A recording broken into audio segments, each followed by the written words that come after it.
आप सब खैरियत से होंगे। ये उस म्यूज़ियम की पिक्चर है।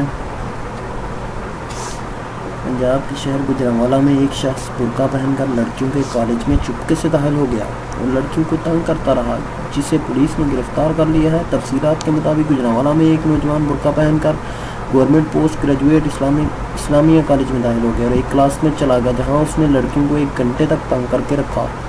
स्कूल के प्रिंसिपल ने जब तालिबाओं की चीखों की आवाज़ें सुनी तो उसके पैरों तले ज़मीन निकल गई और उन्होंने फौरी तौर पर उसे पकड़ने का कहा, जिस पर कॉलेज के स्टाफ ने जब उसका बुर्का निकाला तो सब देखकर हैरान रह गए कि ये तो एक आदमी है। स्कूल इंतज़ामिया ने इस शख्स को पुलिस के हवाले कर दिया है, जिसकी शनाख्त जवार हैदर के नाम से हुई है, जो कि जवालजी का तालिब इल्म है।